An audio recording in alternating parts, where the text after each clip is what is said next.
किस मुंह से तारड़ साहब का एहतराम है कि ये हाउस की बात करते हैं? सर 1 साल के बाद कौन सी क़यामत या इमरजेंसी आ गई है कि उस 14 दिन को फिर 40 दिन के लिए कर दिया? क्या है वो? है कैदी नंबर 804 का डर और खौफ। वो इमरान खान को बहादुरों की तरह जेल में बैठा हुआ है। और सर ये जितने मर्जी झूठे मुकदमात बना दें, तोशा खाना के और मुकदमात बना दें, कादर यूनिवर्सिटी का बना दें, सर वो बहादुरों की तरह जेल काट रहा है। जो साइफर केस का हाल हुआ है वो इन झूठे और बेबुनियाद केसों का होगा। सर अब रिटायर्ड जजों को जो घर में सोए पड़े हैं, आप उनको भारी पैकेज देंगे, साइजेबल उनको महीने का पैकेज देकर उनको हमारे केसेस लगवाएंगे, तो सर फॉर्म 47 का कौन फैसला करेगा? अगर ये मैं गलत बात कर रहा हूँ, आई विल रिजाइन हेयर। जी 2017 का इलेक्शन एक्ट अभी पढ़े जाके, आप पढ़ लें। मैं फ्लोर ऑफ हाउस पे कह रहा हूँ, I will resign right now. Sir point of order पे बात करूंगा तारड़ साहब के लिए। सर खास तौर पर इन्होंने हाउस को सर स्ट्रेंथन करने की बात तो की। भेजते आपके विप ने आगे बताई नहीं। स्पीकर साहब हाउस को स्ट्रेंथन करने की बात की। आज बिजनेस एडवाइजरी में भी हमने बताया कि हमने ऑलमोस्ट अपना काम स्टैंडिंग कमेटीज़ का डन कर लिया है। 16 कमेटियों की फॉर्मेशन बनाकर आपको दे दी है। हमारी तरफ से सर कोई देर नहीं है, आप इस पर पूरा काम कर रहे हैं। अगर कोई देर है तो इस साइड से होगी। सर दूसरी बात है, किस मुंह से तारड़ साहब का एहतराम है कि ये हाउस की बात करते हैं?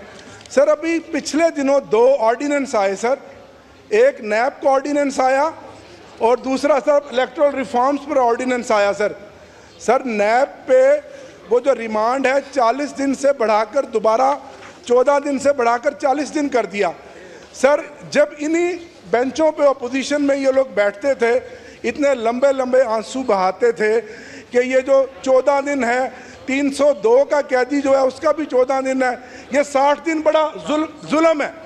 तो सर अब ये मुझे बताएं, 2023 अप्रैल में 1 साल पहले ये सर नैब ऑर्डिनेंस में तरमीम करवाई है इन्होंने और नैब में। तो सर 1 साल के बाद कौन सी क़यामत या इमरजेंसी आ गई है कि उस 14 दिन को फिर 40 दिन के लिए कर दिया? क्या है वो? है कैदी नंबर 804 का डर और खौफ। वो इमरान खान को बहादुरों की तरह जेल में बैठा हुआ है। और सर ये जितने मर्जी झूठे मुकदमात बना दें, तोशा खाना के और मुकदमात बना दें, कादर यूनिवर्सिटी का बना दें, सर वो बहादुरों की तरह जेल काट रहा है। जो साइफर केस का हाल हुआ है वो इन झूठे और बेबुनियाद केसों का होगा। सर अब मुझे बताएं कि लॉ मिनिस्टर साहब क्या उस 14 दिन के रिमांड को डिफेंड करेंगे या 40 दिन के रिमांड को डिफेंड करेंगे? यही लॉ मिनिस्टर थे उस वक्त सर। सर दूसरा ऑर्डिनेंस है सर, वो है इलेक्टोरल रिफॉर्म का। जनाब स्पीकर 2013 की असम्बली में मैं था, मैं आपको क्रेडिट देता हूँ, आपने बड़ी सिंसियर एफर्ट से एक parliamentary committee for electoral reforms बनवाई। सर इसहाक डार साहब उसके चेयरमैन थे। इस हाउस में सर मेंबर बैठे हैं, खालिद मकबूल सिद्दीकी साहब मेंबर थे, फारूक स्टार साहब मेंबर थे, इजाजुल हक अपनी जमात की तरफ से थे सर, ये मेंबर थे। सर हमारी तरफ से आरिफ अलवी साहब, शफकत महमूद साहब मेंबर थे। सर 3 दर्जन से ज़्यादा कमेटी की मीटिंग्स हुई और सर उसमें यह तय हुआ कि जो इलेक्शन ट्रिब्यूनल्स बनेंगे उसमें रिटायर्ड जजों को नहीं डाला जाएगा। सर नाचीज़ ने भी वो कमेटी की मीटिंग अटेंड की। सर उसके बाद जब इतनी लंबी एक्सरसाइज हाउस ने की, आप हाउस को स्ट्रेंथन करने की बात की, अब रिटायर्ड जजों को जो घर में सोए पड़े हैं, आप उनको भारी पैकेज देंगे, साइजेबल उनको महीने का पैकेज देकर उनको हमारे केसेस लगवाएंगे, तो सर फॉर्म 47 का कौन फैसला करेगा? सर 120 दिन में तो रिटायर्ड जज ने फैसला नहीं करना, वो 5 साल तक लटकाएगा, क्योंकि उसकी तो नौकरी का मसला है, उसने तो फैसला नहीं करना। तो सर हम जब ऑर्डिनेंस देते थे कहते थे जी आपने तो ऑर्डिनेंस फैक्ट्री बना दिया है। सर अभी तो हाउस चल रहा था, तो क्या ज़रूरत और क्या जल्दी है? तो सर तय हुआ कि ये नहीं चाहते, ये बैसाखियों वाली जो हुकूमत है जो फॉर्म 47 पे है, कि हमारे ट्रिब्यूनल्स में जजेस फैसला करें। सर इससे बड़ी कोई धांधली होगी? जवाब दें लॉ मिनिस्टर। इजाज़ साहब आप इस पर ही बात करना चाहेंगे? 1 मिनट इनका ले लें, फिर ये करते हैं। जी लॉ मिनिस्टर साहब। मैं 1 मिनट इजाज़ साहब, मेरे लिए बड़े मोहतरम हैं आमिर डोगर साहब, यहाँ पे इलेक्शन एक्ट की कॉपी मंगवा ली जाए 2017 का, जो कि इस पार्लियामान ने 41 मीटिंग्स के बाद फाइनल किया था, और उसके मिनट्स हैं इसी पार्लियामान के उस कमेटी के सेक्रेटरी के पास।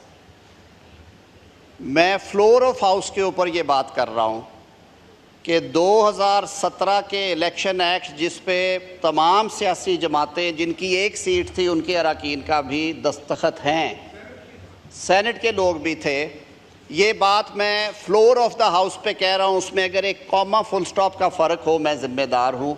उसको बहाल किया गया है। जो तरमीम 2018 वाली असेंबली ने की थी और रिटायर्ड को निकाल दिया था, उसको दोबारा डाल दिया गया है। ये मैं फ्लोर ऑफ हाउस पे कह रहा हूँ। अगर ये मैं गलत बात कर रहा हूँ, आई विल रिजाइन हेयर।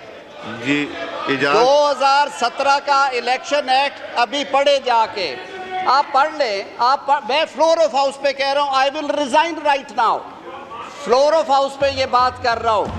2017 के इलेक्शन एक्ट की जो लैंग्वेज थी, सेक्शन 140, उसकी लैंग्वेज थी अ पर्सन हु इज और हैज बीन जज ऑफ अ हाई कोर्ट। ये लैंग्वेज, गौर साहब इसको अभी कंट्राडिक्ट कर दे 2017 के ओरिजिनल एक्ट को, I will be out of things. ये ना किया करे बात। ये बाद में तरमीम आई थी, 2018 की असेंबली ने ये तरमीम की, कुछ और तरमीम आई, उन्होंने रिटायर्ड का लफ्ज़ निकाल दिया।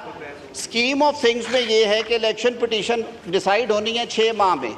हाई कोर्ट्स ने चिट्ठियों में लिखा कि हमारे पास 82,000 52,000 मुकदमात हैं, हम इतने देंगे, इतने लोग नहीं देंगे। उसके बाद खैंचा तानी रही उसके ऊपर। इदारों के हवाले से कॉन्स्टिट्यूशनल बॉडीज़ हैं, हम सब इदारों की इज़्ज़त करते हैं। वो अदलिया है, वो इलेक्शन कमीशन है, वो पार्लियामान है, सब ने अपनी हदूद में रह के काम करना है। अगर कोई इदारा दूसरे इदारे की टेरिटरी में जाके चीज़ें खींचेगा और अपने मकासद के लिए करेगा, तो फिर पार्लियामान ने अपना काम करना है। ये ऑर्डिनेंसेस असेंबली इन सेशन नहीं थी, दिए गए हैं। ये ऑर्डिनेंसेस ले हो रहे हैं आपके सामने।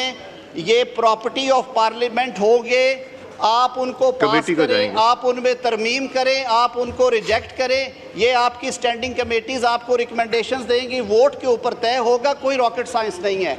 और मैं फिर एक दफ़ा वजाहत कर रहा हूँ, रही बात नैब की, तो जनाब के जो कैदी नंबर 804 हैं, उन्होंने अपील कर रखी सुप्रीम कोर्ट में कि उन्हें 90 दिन का रिमांड चाहिए, 14 दिन का नहीं चाहिए। किसी एक बात पे खड़े हो जाए।